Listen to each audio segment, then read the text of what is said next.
क्या गाने की तर्ज पर नात पढ़ी जा सकती है? जितने भी तर्जें हैं ये किसी ना किसी गाने का कोई ना कोई मुखड़ा कोई ना कोई शक्ल जरूर है। आप इससे नेगेट नहीं कर सकते, आप इसको नहीं भुला सकते। लिखने वाला और पढ़ने वाला सभी पूरी कायनात मिल गया हुजूर की बारगाह में एक मिसरा नहीं कह सकते। तो जब ये मेयार हो, क्या समझते हैं कि एक मुस्तअमल जो पहले से इस्तेमाल हो चुकी चीज़ उसको दोबारा किया जाए, वो शायान शान नहीं है। एक होता है सुरीला होना, एक होता है रसीला होना। सुभान अल्लाह। आज सुर और रस दो अलग चीज़ें हैं। हर गाने वाला नात नहीं पढ़ सकता, मतलब जो नात का एक है वो उसको पूरा नहीं कर सकता। वो कहीं ना कहीं उसकी इल्मी शऊरी जो सतही एक होती है वो आड़े आ जाएगी। जो चीज़ जो शेर जो अल्फाज कुरान और हदीस से मुतसादम होंगे ना, वो नात नहीं हो सकते। शवा साहब, मुझे आप ये बताएं कि क्या गाने की तर्ज पर नात पढ़ी जा सकती है? अच्छा, ये जितने भी तर्जें हैं ये किसी ना किसी गाने का कोई ना कोई मुखड़ा कोई ना कोई शक्ल ज़रूर है। ठीक है। आप इससे नेगेट नहीं कर सकते, आप इसको नहीं भुला सकते। ठीक है। जैसे कि एक गाना ऐसा है जो कि पहले नात पढ़ी गई उस तर्ज पे फिर गाना बना। अच्छा, ऐसी भी हमें कंपोजिशन मिलती जी है? ऐसी कंपोजिशन है। ठीक है। आज़म साहब क़िबला रहमतुल्लाह अलैह की एक नात है कि माही मदीने वाला जग सानू जान सारा जानदा। ठीक। हाँ जी, वो एक गाना है, मैडम ने गाया।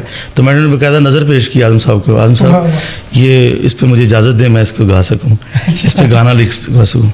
तो वो फिर गाना गाया उस ट्यून के ऊपर। लेकिन एक चीज़ मद्देनज़र रखनी चाहिए, क्योंकि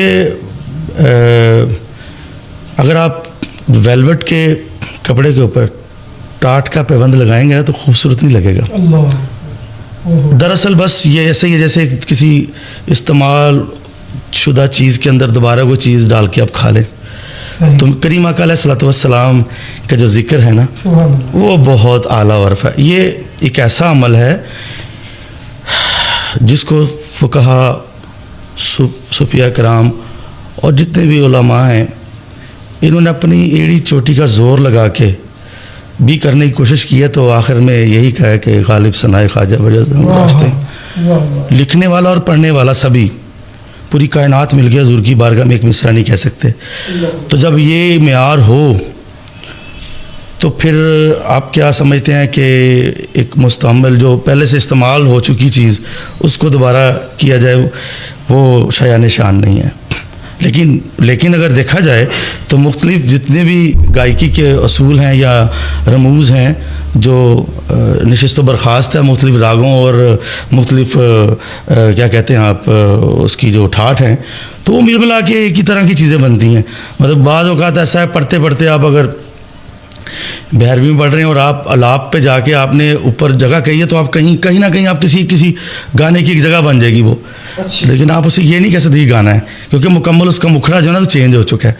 कुछ ना कुछ मिलता है चीज़ें आपस में। लेकिन अगर आप बिल्कुल वैसे ही पढ़ें जो गाने की तर्ज है तो सिर्फ उसमें एक ही कबाहत है कि इस्तेमाल हुई चीज़ हुजूर की बारगाह में दोबारा इस्तेमाल करना ये थोड़ी सी मायूब है बस।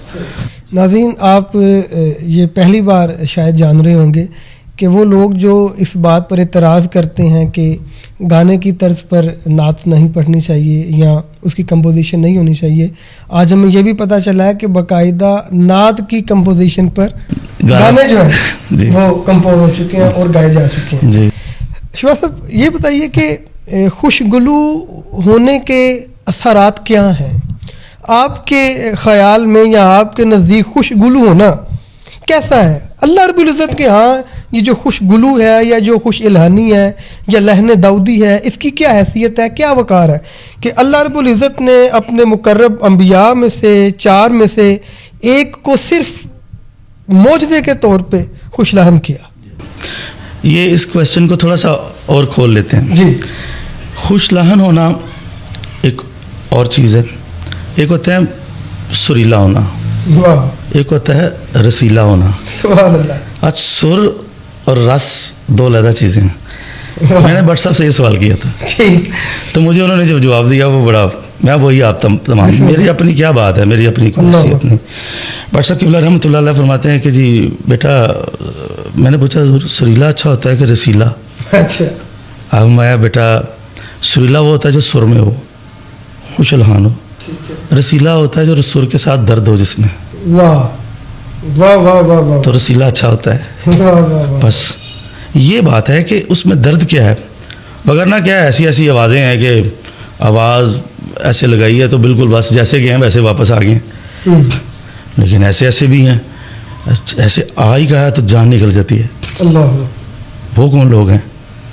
اچھا بس میں اتنا عرض کر دوں، جتنی وابستگی ہے نا صاحب نعت کے ساتھ اتنی نعت ہے بس. واہ واہ واہ واہ، بس. سبحان اللہ. جتنا کوئی صاحب نعت کو جانتا ہے، جانتا نہیں ہے، جان تو سکتے نہیں سکتے ہم، اللہ، بس تعلق وابستگی ایک مطلب ون سائڈڈ ہے نا. ہم تو میں کہہ رہا ہوں نا مضمون مجھے آپ سے بہت پیار ہے. ہاں ہاں جی، تو اس کی ورافتگی جو ہے نا وہ جتنی ہے، اور اس کے بعد اس کی یہ میں آپ کو ایک عرض کروں، جتنی بھی یہ جسے کہتے ہیں نا کہ لطیف روحیں، میرے نزدیک یہ ایک ایسا عمل ہے، یہ تمام لطیف روحوں کا کام ہے. واہ، نعت کہنا، نعت پڑھنا.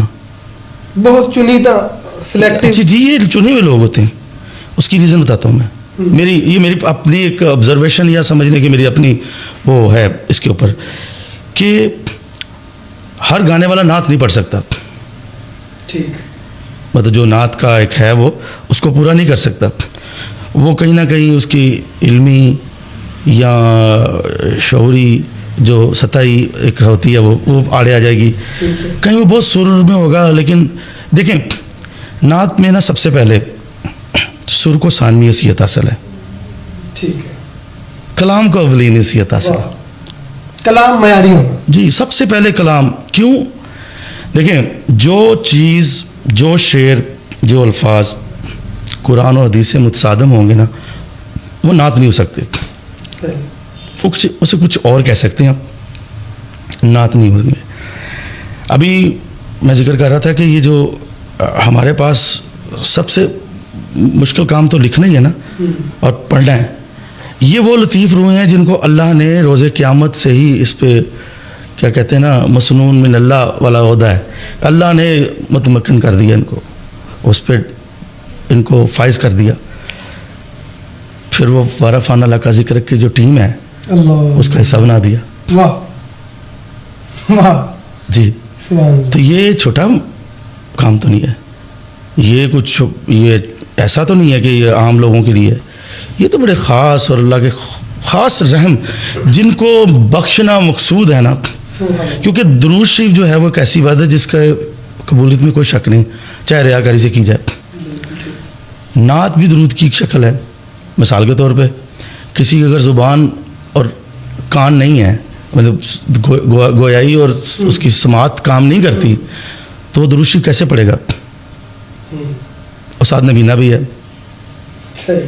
سوال ہے کہ اس کے پاس یہ تینوں صلاحیتیں نہیں ہیں تو اس کے پاس تو پیغام پہنچا ہی نہیں. چلے میں اس کو بندہ اس کے شعور ہے، عقل ہے، اس کو سمجھا دیتا ہے کہ یہ اسے ایسے کہنا ہے. مثال دیتے کسی بھی طرح سے اس کو پتہ چل جائے تو وہ بول بھی نہیں سکتا تو وہ کیا کرے گا؟ اس کے دو آنسو بھی درود کے برابر ہیں. حضور کی محبت میں اس کا ایک واہ واہ. وہ واسی صاحب کا شعر بھی ہے نا، نکل رہے ہیں جو یاد رسول میں آنسو، یہی نماز میری ہے یہی صلاۃ میری. بس یہی بات ہے. اور اصل نماز ہے یہی، واہ واہ. روح نماز ہے یہی. اللہ اکبر.